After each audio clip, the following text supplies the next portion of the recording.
and welcome to 06880, the podcast. I'm here with David Waldman, whose fingerprints are all over downtown Westport. He is the guy who has developed Patagonia, Bedford Square, developing the property across the Saugatuck River where Save the Children used to be, Sconset Square. So that's my description. How do you describe what you do? Who are you? Who am I? What do I do? Hello, my name is David Waldman. I moved here in 1970 when my father moved to Westport, Connecticut, because it was the mail order capital of the world. He was in the mail order business. Fast forward many years.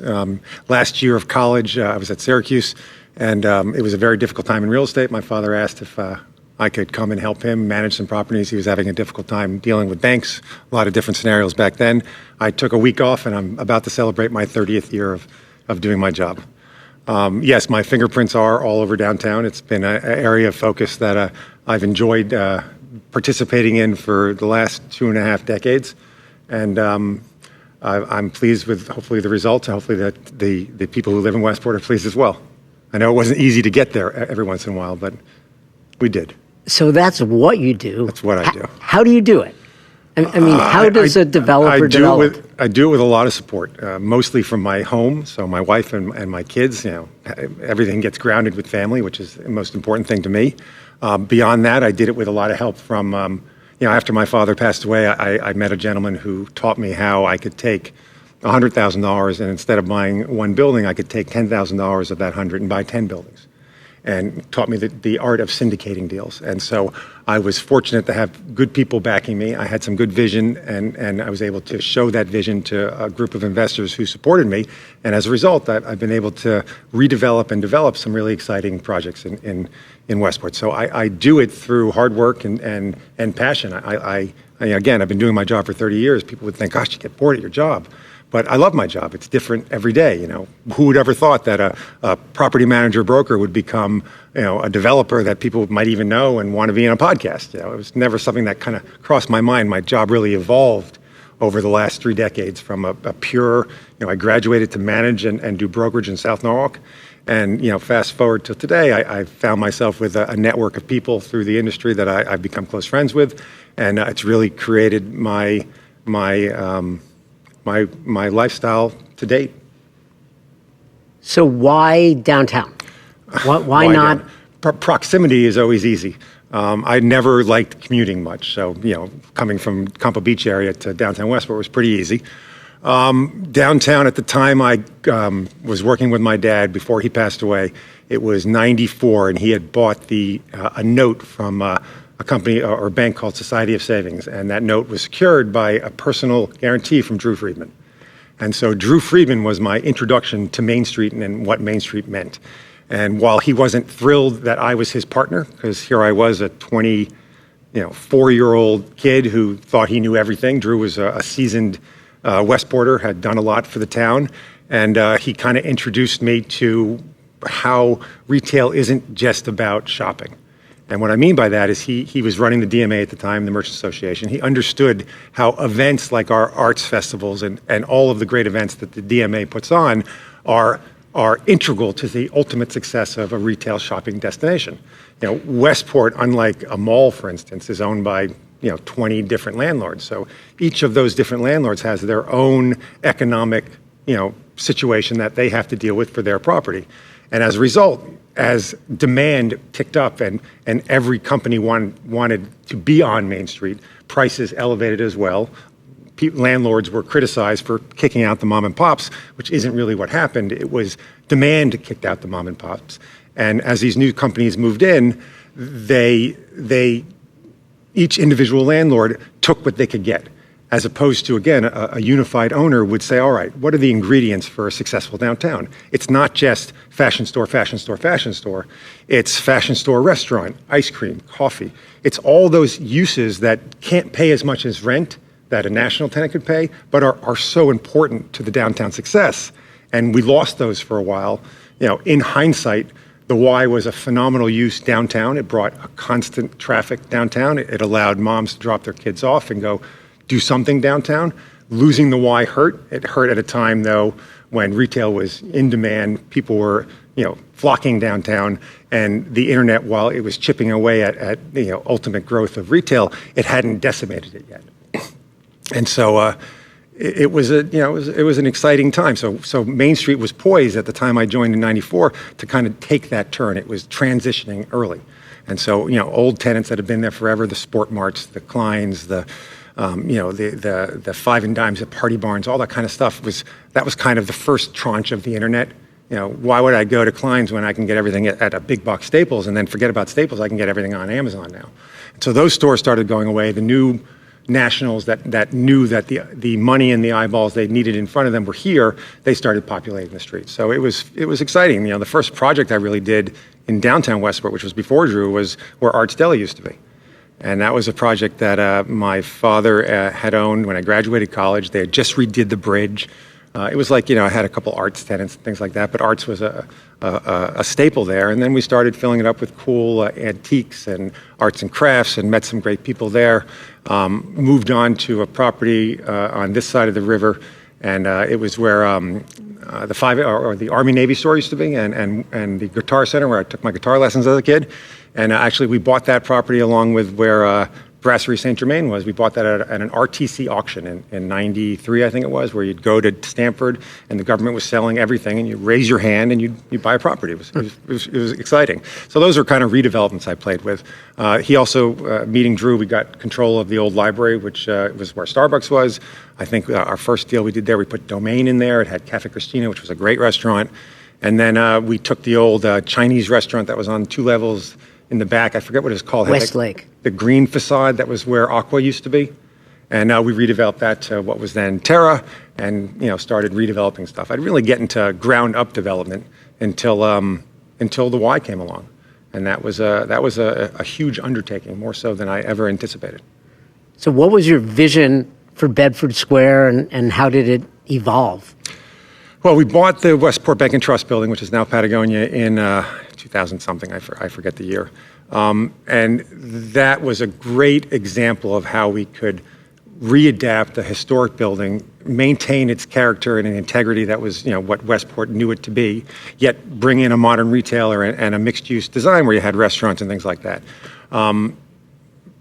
The Y was a natural transition after that. I did find that in doing the Patagonia deal, when the Board of Trustees looked at myself and my partners as potential winners of the process, they saw how we could properly maintain history and character and still create a vibrancy. And so I think that was a key component in winning, coupled with, I think we were either at or close to the highest price. So the vision for Bedford Square was to take which was just this little main street we had, which was called our Golden Half Mile, and turn it into what I called the Golden Triangle, which was, if we connected Main Street, Church Lane, and Elm Street, we have this great circular opportunity to shop our downtown. If you stretch out, if you go from the Remarkable Bookstore to the end of, down Main Street, up Church Lane, and then back down Elm Street and right to the Remarkable Bookstore, you put that in a straight line, it's Greenwich Avenue. The length of it is identical. But unlike Greenwich Avenue, when you start at the top and get to the bottom, you need to Uber back up. If you did it in Westport and you started at the Spotted Horse and you shop the entire town, you're going to end up at the Spotted Horse. So it was really a way to connect the parts of downtown that were unconnected, because time just figured out what it had to do at the time. Houses were there. The gun house was on the property next to the Y. It was super tight. You couldn't really get the vision of what that house was going to be like. And so it all kind of evolved. But the idea was to create a more walkable, connectable downtown, because the goal for any shopping center developer and any real estate developer who's doing retail is to figure out how to keep your potential customers on the site as long as possible. So that doesn't mean just have a parking space going to the store. You want them to hang around. You want them to walk the street. You want them to frequent the restaurants and the other shops that might be there. So it's not just, I'm going to the Gap, I'm not going anyplace else. It's, I'm going to the Gap, and while I'm downtown, what else is there for me to do? And that's where the DMA and programming became very important. And aesthetically, Westport has all the ingredients that if a developer was saying, hey, I need a blank piece of land, what would be the greatest things to have in there? Having a library and a river and the cultural aspects of a playhouse and having it all kind of in this environment, it's hard to get. Certainly in an East Coast, which has been completely developed, so you'll never find it again. So, it's an incredible little town, 29,000 people, 28,000 people. So that's the vision that you had. The ultimate vision was a walkable,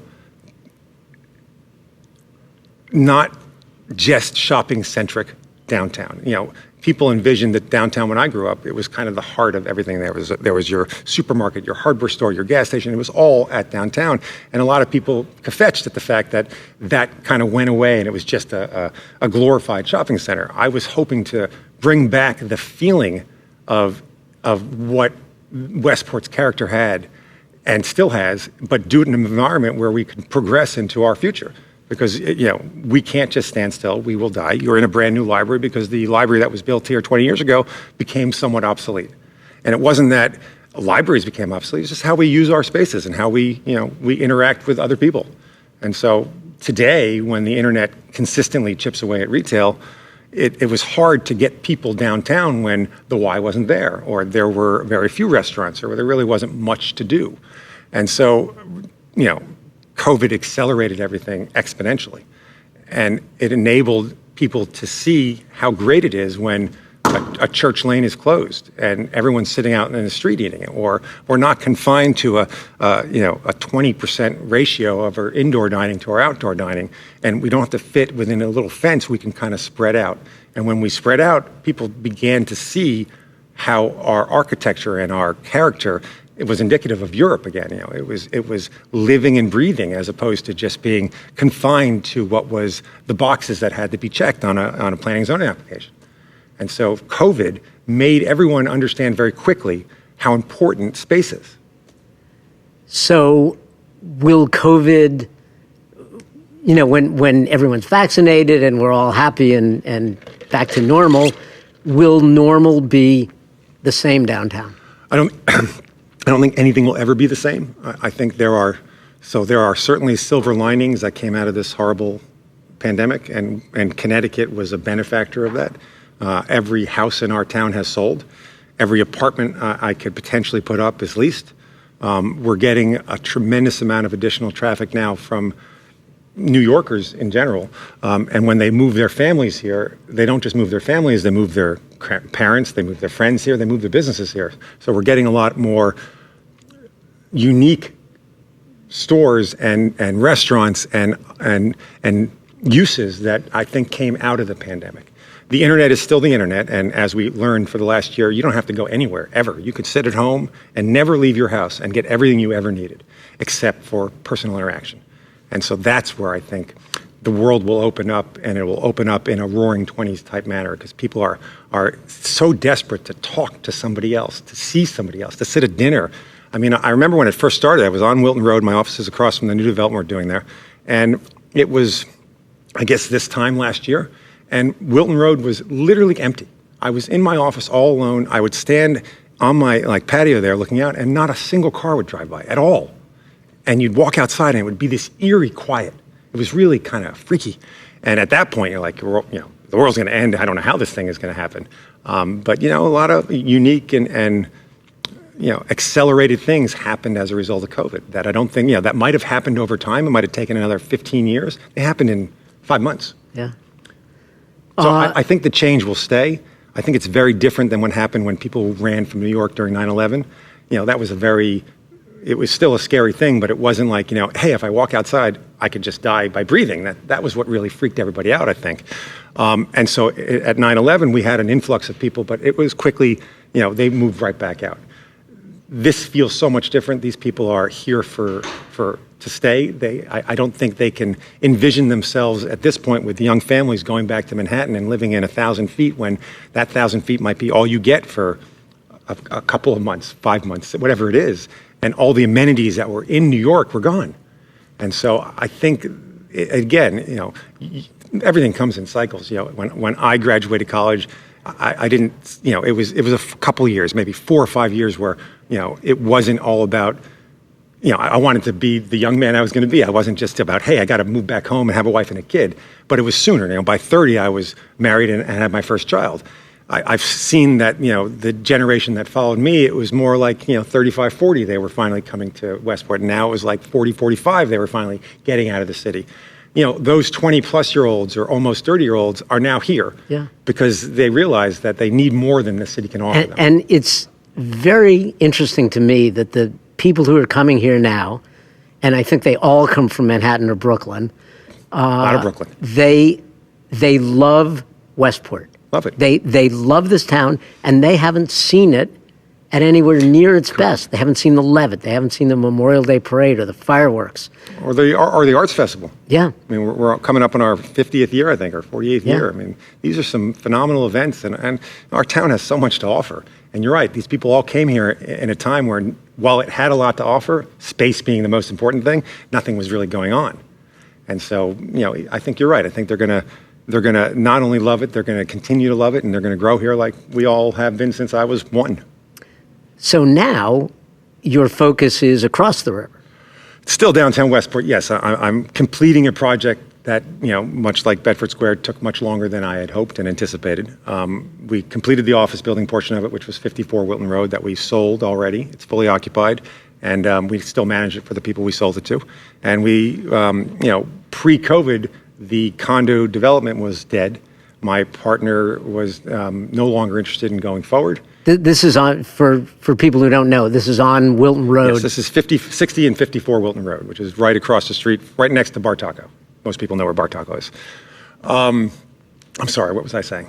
You were talking about the development. So my partner at the time, 2019, the beginning of 2019 wasn't, a great year for commercial real estate. Connecticut was on a decline.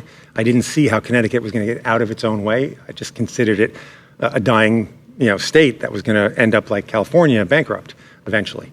And as a result, he was willing to take a loss, and that project was unfortunately going to get sold at a big loss, and someone else was going to buy it and then develop it.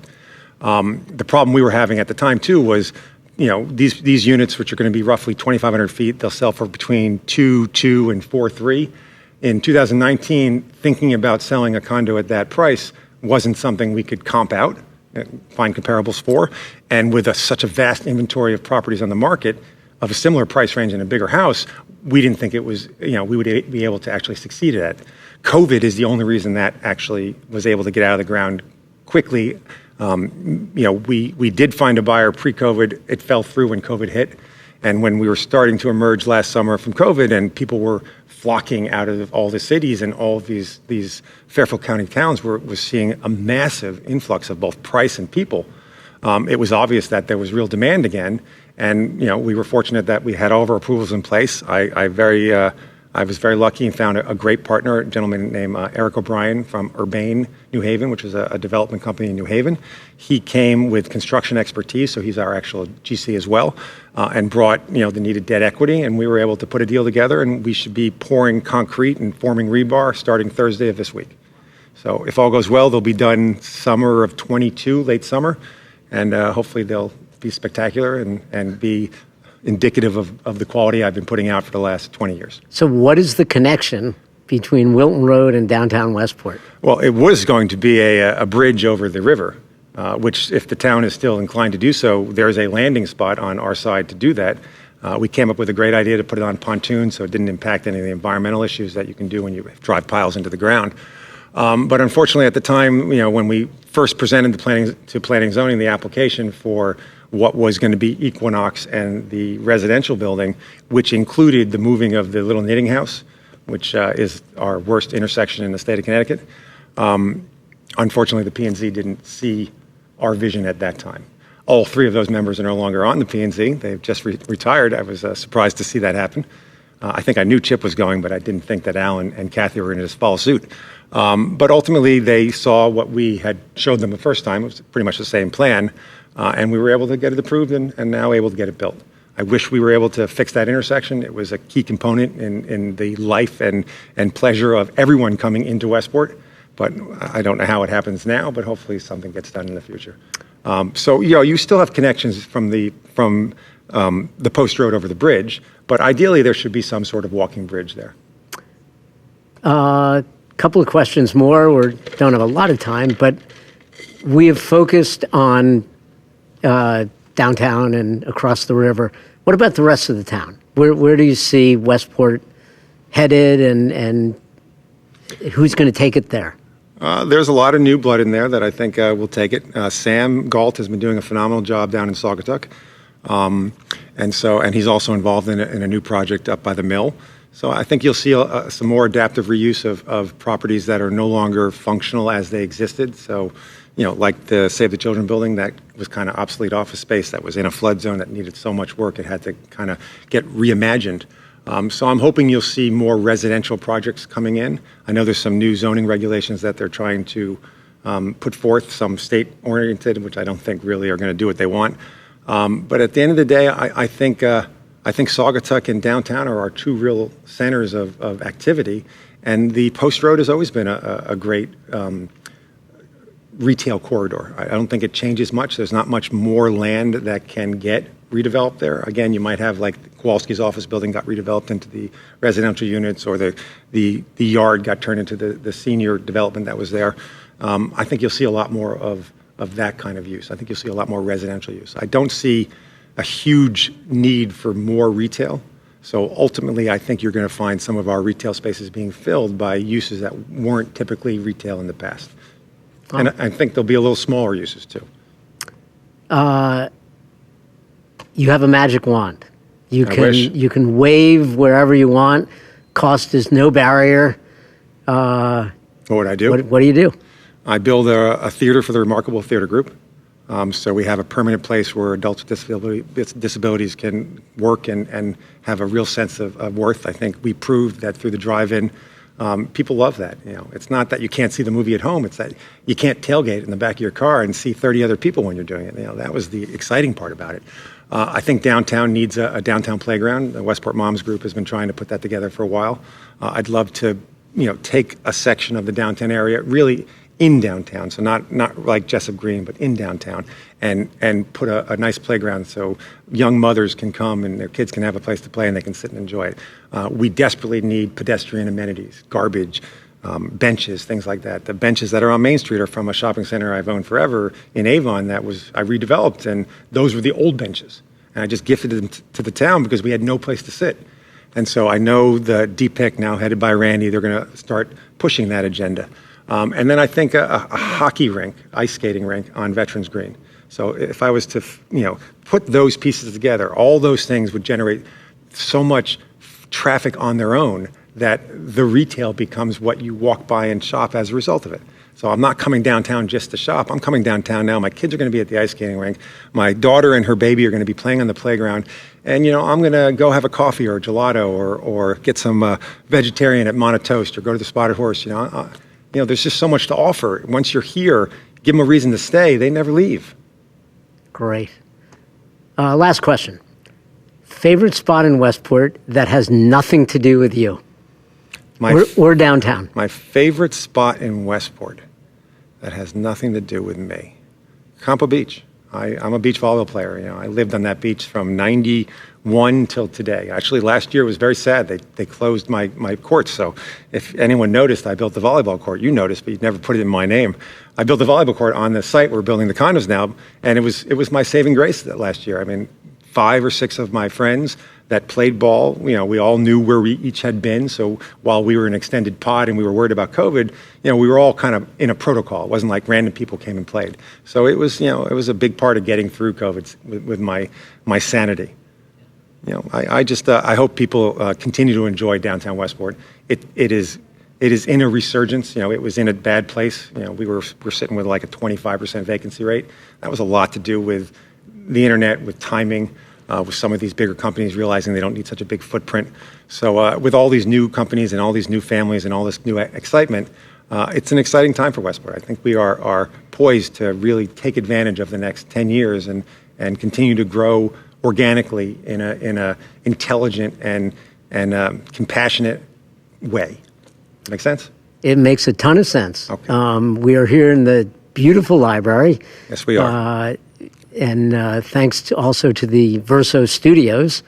And it really is an exciting time. It's springtime. There's springtime in Westport. Can't beat it. Can't beat it. David Waldman, thank you for all you've done for the town. Thank you for your time today. And let's go out and enjoy Westport. Thanks for having me. I appreciate it. And I look forward to doing it again.